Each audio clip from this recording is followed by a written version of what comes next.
sleep deprivation is a serious issue, and it could be killing you. And you're extremely focused. This is the most important thing, by the way, when you have enough sleep. Have smaller testicles. Smaller Johnsons. Yes, smaller Johnsons than men who sleep 7 to 8 hours. It affects the ladies the most, and this is extremely crucial, which is aging. Can you imagine that, Nart? You're going to be aged by 10 years. I did an experiment regarding this when it comes to sleep. Matthew Walker has a TED Talk. Is that you need sleep after learning to essentially hit the save button on those new memories. These are the ones that fight and battle cancer. There was a 70% drop in natural killer cell activity. Those genes can be activated at some point, and I think that's the scariest part of sleep. Heart attacks rise by 24%. It actually falls under the risk allowance. You know that? Like with the HR. And for those people that say, I'll sleep when I die, guess what? You're going to get there sooner. So be very careful. Hello and welcome to the Adam and Nart Show. On today's episode, we are going to talk about sleep, the benefits of sleep, and the danger of not having enough sleep. So this is something extremely crucial, and it is extremely beneficial for us. And it is something that we are not doing actually on a daily basis. So today we're going to emphasize the benefits of sleep, and if you're not sleeping well, what happens to your body, to your mind, and to your health in general. As we promised from the previous episode on health, we said that we're going to talk about sleep, so today is the day. And finally, sleep well. We have an episode on sleep. Sleep between 7 to 9 hours, guys. It's extremely important. Sleep is the most important health factor of all, by the way. Okay, to our beautiful audience, please stay tuned for further episodes on health. We're going to divide it and talk about sleep in the next episode. Nart, we haven't even talked about stress. Awesome. Thank you very much, Nart. As a matter of fact, guys, look at this analogy. This, is sleep. Sleep is the very foundation of health upon which everything else is built on. Nart, give me your phone for a sec. So, if you put everything else on this foundation, so this, let's say this is your diet, all right? And this is exercise. The three pillars of health. Now, all of us know that diet and exercise are extremely important. Of course, there's also mental health and, things like that. But let's just talk about diet and exercise for now. Sleep is the foundation of everything else. If you don't have this foundation, what's going to happen, Nart? It's going to crash. Exactly. And yeah, they have good covers. Don't worry about the phones. So sleep is the very foundation of health. If you don't get enough sleep, it doesn't matter how much you exercise or what diet you have, your entire life is going to be affected negatively. And in this episode, we're going to be talking about the benefits and, of course, the harmful effects of sleep deprivation. And this is going to scare the hell out of everyone. And we're going to base this episode on one of the top sleep experts in the world, Matthew Walker. So let's start. After today, you don't want to pull an all-nighter. I was one of these students, and I faced a big problem because of this. I said, I'll be studying the same day, and then I'll manage to do the exam tomorrow. And I couldn't manage to do the exam well. The deprivation, sleep deprivation is a serious issue, and it could be killing you. And Matthew Walker has a TED Talk. And he talks about all of this. We're going to put the link in the description here. And he starts the TED Talk by saying that for men, people who sleep 4 to 5 hours, men who sleep 4 to 5 hours have smaller testicles. Smaller Johnsons. Yes, smaller Johnsons than men who sleep 7 to 8 hours. Everybody knows that we have to sleep 7 to 9 hours max every night. But what you may not know is that lack of sleep can make your testicles shrink, which means it can make your testosterone levels go way down. It would probably make your testosterone level go 10 years. Matthew Walker said 10 years. Thank you very much. Well, I would like to start with testicles.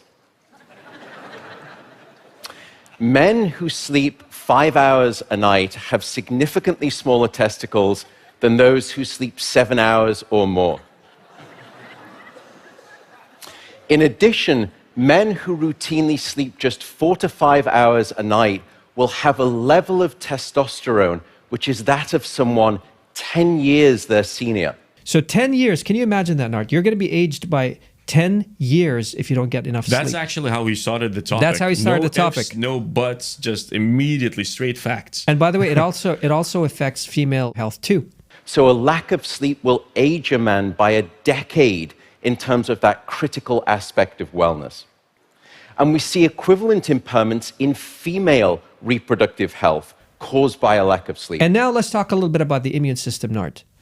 Did you know that lack of sleep, again, less than 7 hours, let's say somebody slept for 5 hours, did you know that affects your killer cells? They are called natural killer cells.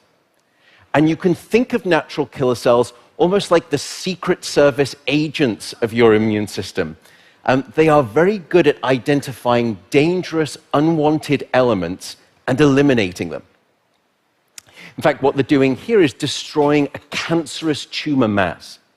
These are very important cells in the body, the immune cells that take care of things like These cancer. are the ones that fight and battle cancer. Exactly. So it is extremely important. The immune assassins, right, that fight off infections. Did you know that if you don't sleep 7 hours a night, these cells are decreased by a whopping 70%? That's insane.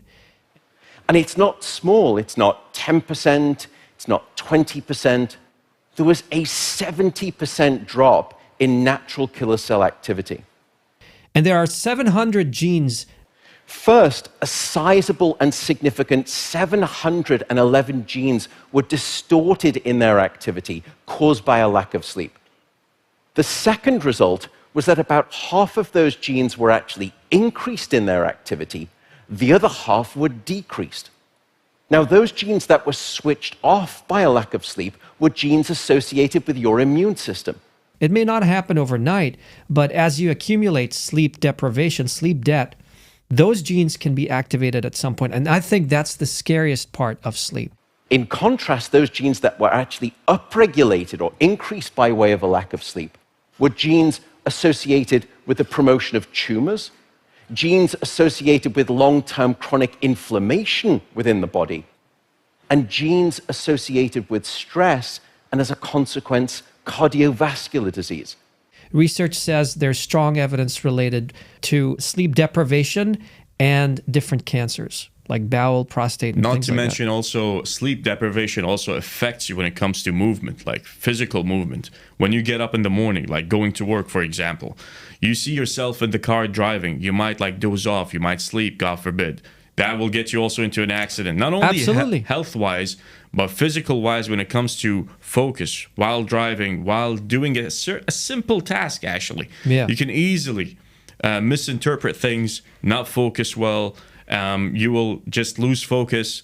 You even feel groggy. You feel like upset. Yeah, you're cranky, you're groggy, you exactly. can't perform well. It affects your mood too. Exactly. Speaking of which, did you also know that people who don't get enough sleep, they can't absorb new information?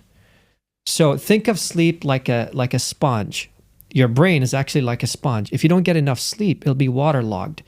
And without sleep, the memory circuits of the brain essentially become waterlogged, as it were, and you can't absorb new memories.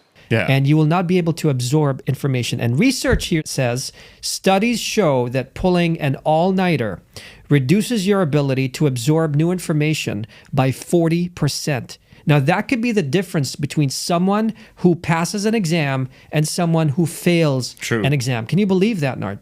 And when you put those two groups head to head, what you find is a quite significant 40% deficit in the ability of the brain to make new memories without sleep. In fact, to put that in context, it would be the difference in a child acing an exam versus failing it miserably, 40%. That's exactly what we used to do. To me, by the way. You know what we used to do in the university? We used to pull an all-nighter, then go straight to the exam. But that was the worst thing you could do. And I remember I used to forget everything. True. During the exam, I used to forget a lot of stuff. Actually, during the exam and after the exam. And after the exam. That's how bad it is. Actually, research says that sleep is important for not just before soaking up information, but also after. Also after, yes. After that you learn something, in order for that to stay in your memory. Because what we've discovered over the past 10 or so years is that you need sleep after learning to essentially hit the save button on those new memories so that you don't forget. Speaking of memory, we have something called the hippocampus in our brains. That is like an inbox that stores information. It transfers information from short-term memory to long-term memory. Yeah. And if you don't get enough sleep, which is 7 hours minimum, you will not be able to store that information permanently. A good analogy would be like RAM and ROM. Random access memory is RAM, which is short-term memory, and ROM is the permanent, like your hard drive. That is your permanent memory. The hippocampus, almost like the informational inbox of your brain. It's very good at receiving new memory files and then holding on to them. And when you look at this structure in those people who'd had a full night of sleep, we saw lots of healthy learning-related activity. Yet in those people who were sleep-deprived, we actually couldn't find any significant signal whatsoever. So it's almost as though sleep deprivation had shut down your memory inbox, and any new incoming files, they were just being bounced. So if you want to remember things, if you want your memory to work well, you have to sleep 7 hours minimum every night. I think that we scared our audience. There's also, we did scare them, but there's also a big important factor. For example, like let's say it affects the ladies the most, and this is extremely crucial, which is aging. Oh, yes. Yeah. Let's talk a little bit about aging. Yeah. Sleep ages you. Like we said, for men, for example, your testosterone levels drop by 10 years. It ages you by a decade at least if you don't get enough sleep. When I heard the word decade, dude, that really killed me. Of course, I think for the ladies watching this, for me, yeah. I think for the ladies watching this, I think it's more than enough to deter them from, sleep deprivation, right? If you talk about beauty, everybody's going to start listening. I'm talking about the ladies. But anyway, sleep deprivation is a serious issue. And by the way, we have research here that says that as we get older, our sleep quality, our deep sleep quality, which is, by the way, very important. We need to talk about deep sleep quality. Deep sleep is extremely important. That's where your memories are stored. That's where your muscles are recovering. And that's where information is being processed in your brain. And as we get older, deep sleep quality gets worse. True. And scientists because of interruptions. And by the way, guys, when it comes to deep sleep, it is extremely important, and you can actually feel it. When you wake up, from your sleep, refreshed, you can feel it that I did really sleep well. It was very comforting for me, and I didn't feel any interruptions. But when you have the lack of sleep, or it gets interrupted every now and then, you feel like you didn't have enough sleep. And when you wake up, you're very cranky, as we said. Yeah, you're cranky. You can really feel it. And you can feel like this feeling of relaxation. Yeah. So you just wake up, you're focused, everything is cool, and you're extremely focused. This is the most important thing, by the way, when you have enough sleep. Exactly. And research says scientists now believe that this is a major factor in memory decline and dementia. We're talking about as we get older, our deep sleep quality gets worse. But what we've also discovered is that a physiological signature of aging is that your sleep gets worse, especially that deep quality of sleep that I was just discussing. And only last year, we finally published evidence that these two things, they're not simply co-occurring, they are significantly interrelated. How do you know if you're actually aging fast? If you can't sleep well. This is one of the predictors of aging. And you have to be careful, because if you're not getting enough quality sleep, that means you are at risk of dementia and Alzheimer's and all kinds of cognitive decline. Linked it. Studies have shown they linked it, that it can lead you to an early stage of Alzheimer's disease. Exactly. So it's like this. And it suggests that the disruption of deep sleep is an underappreciated factor that is contributing to cognitive decline or memory decline in aging, and most recently we've discovered in Alzheimer's disease as well. One last thing, I promise. I think we scared everyone enough about the negative effects of sleep. We're going to talk quickly about the benefits, but before that, I want to mention one last negative aspect of sleep, which is the 1-hour experiment that proves sleep controls your heart. Every year, the world participates in a massive sleep experiment, whether we like it or not. It's called daylight saving time.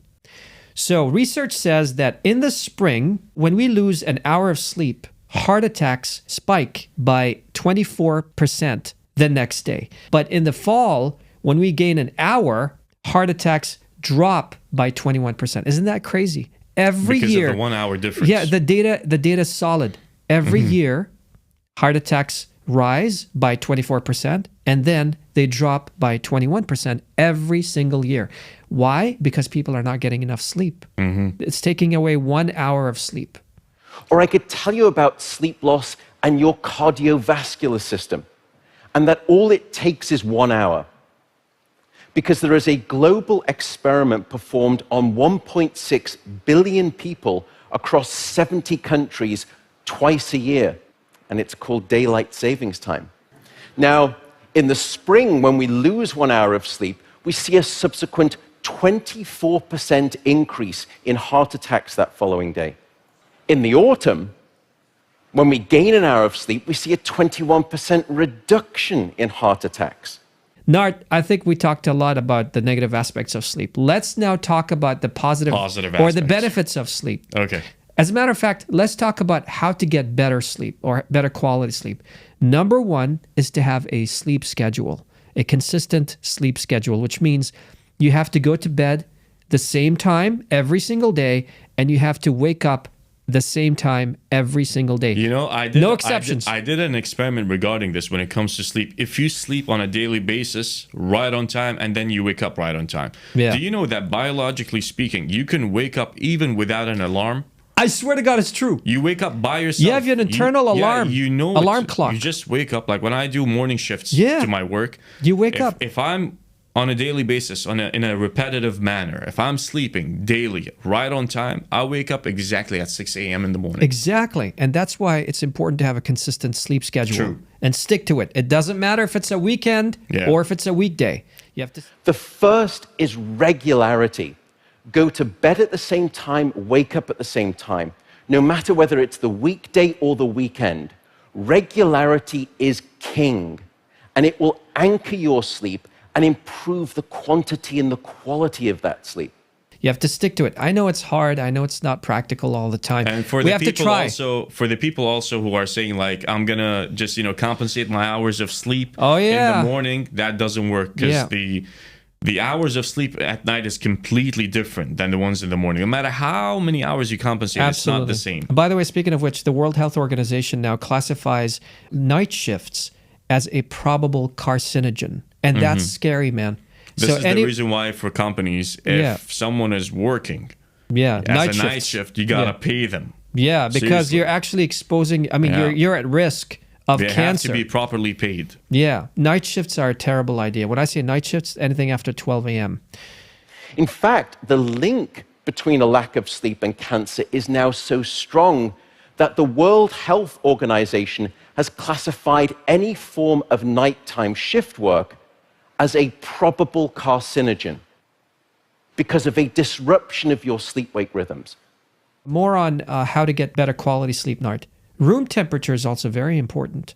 If we sleep in an environment that is too hot or too cold, It actually, not be able by to the way, sleep well. It actually falls under the risk allowance. You know that like with the HR, they place it as risk allowance. are you talking about night shifts? Because of night shifts. Yeah. Yeah. So companies have to make sure that they really pay well for night shifters. That's right. So anyway, back to the factors that affect quality sleep. Room temperature is important. Now, Matthew Walker says set your thermostat to 18 degrees Celsius. I think that's too cold for me personally. So aim for a bedroom temperature of around 65 degrees or about 18 degrees Celsius. That's going to be optimal for the sleep of most people. For a lot of people, especially for the ladies out there, it may be too cold.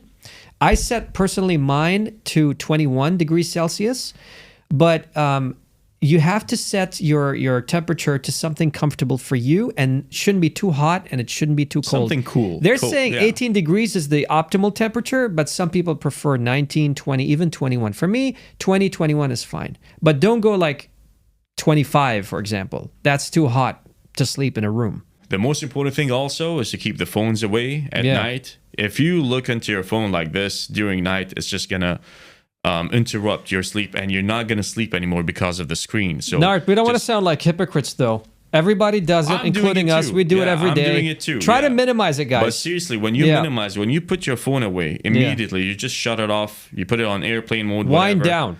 It really helps. It will get you to sleep immediately. seriously. But if you're focusing on a screen and then you're watching it for like, let's say 30 minutes, 1 hour before sleep, it just forces you to stay awake. Absolutely. And the last thing we're going to talk about, the last factor that affects sleep, is food.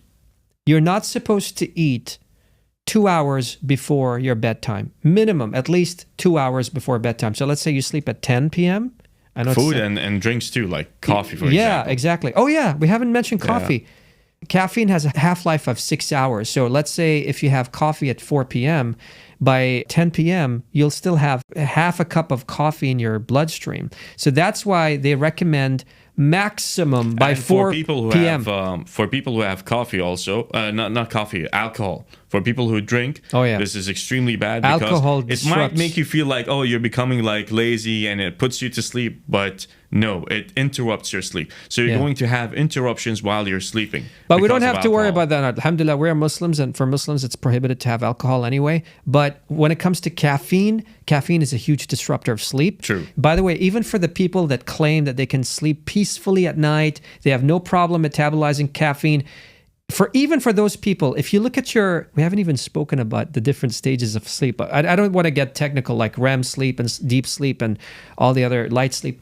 But for the people that have caffeine, it can disrupt your quality of sleep. They won't be getting enough REM sleep and deep sleep and things like that. The reason why we are talking about sleep today, it's because it's a viral topic. You can see it on Instagram, you can see it on TikTok, other social media platforms, and this is the reason why we got back to it. And we need to elaborate furthermore about the benefits of sleep, and if you are sleep deprived, what health risks it can give you. Exactly. Thank you so much, guys, for watching this episode. I hope we scared you enough, because sleep is one of the most important things you can do in your life when it comes to your health. It affects your immune system. It affects your cardiovascular system. It affects your longevity. If you're not getting enough sleep, meaning 7 hours minimum, between 7 to 9, you don't want to go above 9 as well. That's what the data says. The data is very clear on this.